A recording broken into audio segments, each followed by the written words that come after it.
बातमी, त्या लाडक्या बहिणींचे पैसे आता दंडासहित वसूल होणार? संपूर्ण बातमी पाहण्यासाठी चॅनेलला सबस्क्राईब करून बेल आयकॉन दाबा। लाडकी बहीण योजनेबाबत मोठी बातमी समोर आली आहे। लाडक्या बहिणींना मोठा धक्का बसण्याची शक्यता आहे। ज्या कुटुंबांचं वार्षिक उत्पन्न हे 2.5 लाखांपेक्षा कमी आहे, अशा कुटुंबातील महिलांना आर्थिक मदत व्हावी, या उद्देशानं लाडकी बहीण योजना सुरू करण्यात आली आहे। आतापर्यंत या योजनेंतर्गत लाभार्थी महिलांच्या खात्यामध्ये 6 हप्ते जमा करण्यात आले आहेत। दर महिन्याला महिलांच्या बँक खात्यामध्ये 1,500 रुपये जमा करण्यात येतात।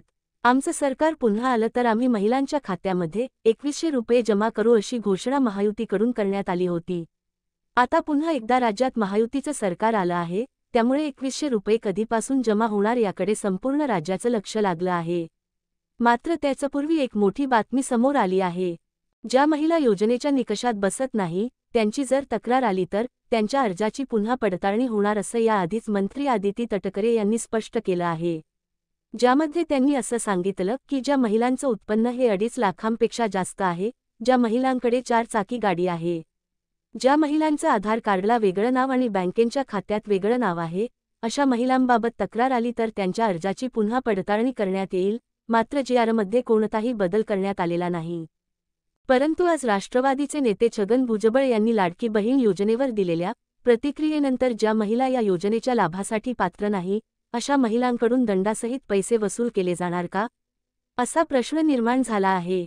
नेमकं काय म्हणाले भुजबळ? गरिबांना या योजनेचा लाभ झाला पाहिजे, हाच या योजनेचा उद्देश आहे।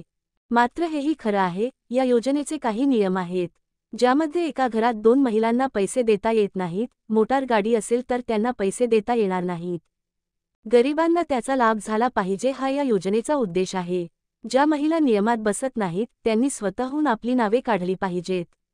जे पैसे दिले गेले आता ते परत मागण्यात काही अर्थ नाही, ते आता मागण्यात येऊ नयेत, याच्यापुढे लोकांना सांगावं। जे नियमात नाही त्यांनी नावे काढून घ्यावेत। त्यांनी जर तसं नाही केलं तर मग मात्र दंडासह पैशांची वसुली करावी, असं भुजबळ यांनी म्हटलं आहे। अशाच नवनवीन माहिती पाहण्यासाठी चॅनेलला सबस्क्राईब करा।